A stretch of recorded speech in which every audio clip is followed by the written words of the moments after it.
Assalamualaikum warahmatullahi wabarakatuh. Sebelumnya terima kasih kepada Ibu Dosen Vina Fahiria SPD MPD yang telah memberi kesempatan kepada kelompok kami untuk mempresentasi hasil diskusi kami. Tak lupa kepada teman-teman yang saya banggakan. Perkenalkan, kami dari kelompok 3 yang beranggotakan 4 orang. Saya Maulah Halimatu Fitria Emilia dengan NIM 145 sebagai moderator. Dan yang kedua Selvia Maulida Ariska dengan NIM 149. Yang ketiga ada Adelia Rosiana dengan NIM 139. Yang keempat ada Dewi Humayro dengan NIM 118. Baik, di sini kami akan membahas materi tentang protista. Yang pertama ada ciri-ciri protista, yang kedua klasifikasi dan contoh protista, dan yang terakhir manfaat protista. Materi yang pertama, ciri-ciri protista terdiri dari satu sel eukariota atau uniseluler. Eukariota adalah organisme yang selnya mengandung nukleus dan organel lain yang terikat membran. Ada yang hidup bebas di air tawar, air laut, dan air kolam atau di dalam tubuh organisme lain sebagai simbion. Memiliki sifat seperti jamur, hewan, dan tumbuhan.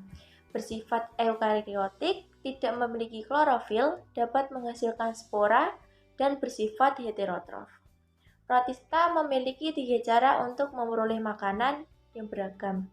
Yang pertama, autoautotrof yang mengandung kloroplas. Kloroplas merupakan organel plastida yang mengandung pigmen hijau daun klorofil.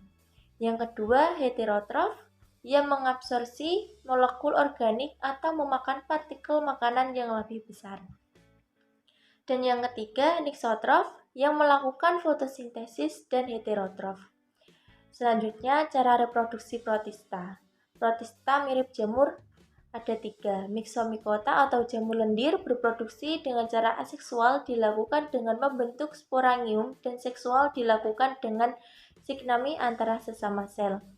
Omycota atau jamur air berproduksi dengan cara aseksual membentuk zoospora berflagela 2. Seksual dilakukan dengan cara fertilisasi antara sel telur dan inti sperma. Dan yang ketiga, Acrasiomycota atau jamur lendir bersekat berproduksi dengan cara aseksual membentuk tubuh buah, sedangkan seksual dengan cara signami sel ameboid.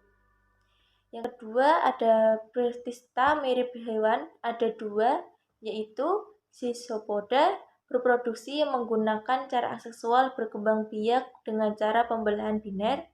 Yang terakhir yaitu Ciliata, reproduksi dengan cara aseksual menggunakan pembelahan biner untuk berkembang biak, dan seksual dengan cara konjugasi dengan cara sel saling mendekat menempel pada bagian mulut sel. Selanjutnya ada flagellata. Reproduksi flagellata menggunakan cara aseksual. Flagellata berkembang biak dengan cara membelah diri secara biner. Yang terakhir ada sporozoa. Reproduksi pada protozoa bisa dengan cara aseksual ataupun seksual. Reproduksi aseksual melibatkan pembelahan sel atau fisi, sedangkan seksual dengan cara berdekatan dan menukar materi genetik. Selanjutnya yaitu cara reproduksi protista mirip tumbuhan. Protista mirip tumbuhan memiliki beragam cara reproduksi, tergantung pada jenis dan kelompok protista tertentu. Ada beberapa cara reproduksi yang dapat ditemukan pada protista mirip tumbuhan, yaitu pembelahan sel, pembentukan spora, pembentukan gamet, fragmentasi, konjugasi, dan yang terakhir yaitu alternation of generation atau selang-seling generasi. 3. Cara ekspresi. Ekspresi pada protista melibatkan beberapa mekanisme, yaitu difusi dan eksositosis. Difusi pada protista memiliki proses mirip dengan yang terjadi pada organisme lain. Melalui difusi, zat seperti air dan gas melintasi membran sel ke dalam ruang ekstraseluler. Ini adalah proses yang tidak memerlukan pengeluaran energi oleh sel karena perbedaan konsentrasi. Eksositosis adalah proses yang termasuk dalam mobilitas transport aktif. Selanjutnya yaitu pokok pembahasan kedua, yaitu klasifikasi dan contoh protista. Yang pertama ada protista mirip jamur, ada Myxomicota atau jamur lendir plasmodial. Seluruh jamur lendir menghasilkan sel-sel yang hidup bebas pada sebagian siklus hidupnya. Sel-sel yang hidup bebas disebut ameboid karena mempunyai bentuk seperti ameba. Jamur lendir merupakan predator fagosit karena dapat menelan bakteri, hama, spora, dan berbagai komponen organik. Contoh dari jamur ini yaitu Fusarium sp. Di bawah ini adalah gambar dari Fusarium sp. Yang selanjutnya ada Omicota atau jamur air. Kebanyakan spesies jamur air hidup bebas dan mendapatkan nutrisi dari sisa-sisa tumbuhan di kolam, danau, dan aliran air. Beberapa jamur air juga parasit pada organisme akuatik, contohnya Saprolegina sp yang hidupnya menempel pada tubuh ikan. Yang ketiga ada Acrasiomycota atau jamur lendir bersekat atau lendir seluler. Jamur ini merupakan kelompok jamur lendir seluler yang hidup bebas di dalam tanah. Biasanya diisolasi dari tanah lumus. Bentuk vegetatifnya berupa sel berinti satu yang ameboid seperti protozoa uniseluler atau merupakan amoeba haploid dan disebut juga Pseudomastium. Contoh jamur ini adalah Dictyostelium mucoroides dan Dictyostelium discoideum. Yang kedua ada protista mirip hewan. Yang pertama dari Rhizopoda atau Sarcodina. Protista mirip hewan ini bisa ditemukan di daerah air tawar, air laut, atau tempat basah. Ciri yang membedakan dengan protista mirip hewan lainnya adalah Rhizopoda memiliki alat gerak berupa kaki semu. Kaki semu tersebut terbentuk karena ada perubahan sitoplasma dari padat menjadi kental. Contoh dari jenis Rhizopoda ini adalah Amoeba proteus yang terdapat di daerah air tawar. Yang kedua ada Ciliata atau Cilicora atau Infusiora. Ciliata bergerak dengan menggunakan silia atau bulu getar. Ia berfungsi sebagai alat gerak. Silia yang terdapat di seluruh bagian tubuhnya juga berfungsi untuk menggerakkan makanan agar dapat masuk melalui mulutnya. Contoh dari jenis Ciliata adalah Balentatium coli. Yang ketiga ada Flagellata. Sebagian besar Flagellata memiliki dua cambuk di bagian belakang tubuhnya, sehingga saat bergerak terlihat seperti didorong dari belakang. Flagellata dapat ditemukan di laut, air tawar, juga bersimbiosis dengan makhluk hidup lain, ataupun hidup menumpang atau secara parasit. Contoh dari jenis Flagellata adalah Trichonimipa. Yang keempat ada sporozoa. Organisme ini bergerak dengan melakukan kontraksi seluruh sel. Seluruh sporozoa hidup secara parasit dan makanan diserap langsung dari inangnya. Saat masih zigot, sporozoa bisa menghasilkan spora. Beberapa contoh sporozoa yaitu Selanjutnya ada protista mirip tumbuhan. Yang pertama ada Chrysophyta, merupakan jenis alga yang memiliki warna coklat keemasan.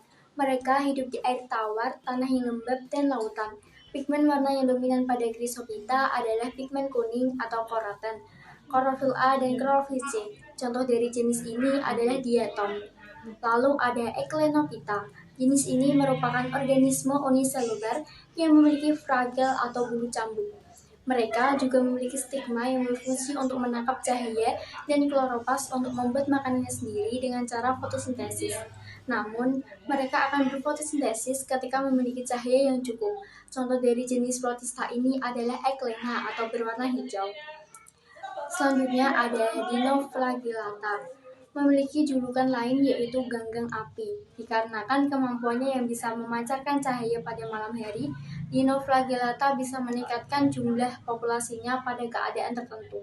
Misalnya saat suhu air tinggi sehingga menjadi hangat dan kaya akan nutrisi. Contoh spesies ini yaitu Ceratium lineatum.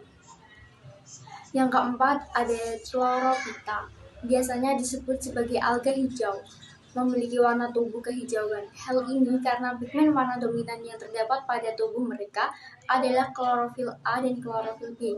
Di dalam tubuhnya terdapat kloroplas yang berisi kumpulan klorofil untuk membuat makanannya sendiri. Contoh jenis alga hijau salah satunya yaitu Ulva sp. Lalu ada Pipita. Protista yang satu ini merupakan ganggang coklat, Mereka memiliki pigmen warna dominan pada tubuh mereka yaitu vicosantin atau coklat, klorofil A, klorofil C, dan karotenoid. Struktur dari Pheophyta ternyata sangat mirip dengan tumbuhan karena mereka memiliki akar, batang, dan daun. Contohnya adalah Fuchus sp. Yang terakhir ada Rhodophyta atau alga merah. Pigmen warna dominan yang terdapat pada tubuh mereka adalah phycoerythrin atau pigmen merah. Umumnya jenis ini hidup di lautan, sedangkan yang hidup di air tawar hanya sebagian kecilnya saja. Contohnya adalah Gracilaria sp. Pembahasan yang terakhir yakni mengenai manfaat protista dalam kehidupan manusia. Eglena viridis adalah protista yang berperan sebagai indikator polusi air atau sungai. Fosil foraminifera atau Globigerina digunakan untuk penanda umur batuan sedimen dan petunjuk pencarian sumber minyak bumi. Radiolaria atau Colosaera dan Acatometron, endapan cangkang atau lumpur radiolaria digunakan sebagai bahan penggosok indikator sumber minyak bumi. Ulva digunakan sebagai sayuran. Caulerpa racemosa digunakan sebagai sayuran dan lalapan. Chlorella digunakan sebagai PST, protein sel tunggal yang diproduksi menjadi suplemen makanan dan kosmetik. Gelligium robustum dan Eicheoma sinosum digunakan sebagai bahan agar-agar. Demikian isi presentasi kami kali ini. Semoga apa yang kami sampaikan dapat bermanfaat. Jika ada kekurangan, mohon dimaafkan karena kesempurnaan sungguh hanyalah milik Allah Subhanahu wa Ta'ala. Dan kami kelompok 3 mengucapkan banyak terima kasih dan selamat menunaikan ibadah puasa. Assalamualaikum warahmatullahi wabarakatuh. Demikian isi presentasi kami kali ini. Semoga apa yang kami sampaikan dapat bermanfaat. Jika ada kekurangan, mohon dimaafkan karena kesempurnaan sungguh hanyalah milik Allah Subhanahu wa Ta'ala. Dan kami kelompok 3 mengucapkan banyak terima kasih dan selamat menunaikan ibadah puasa. Assalamualaikum warahmatullahi wabarakatuh.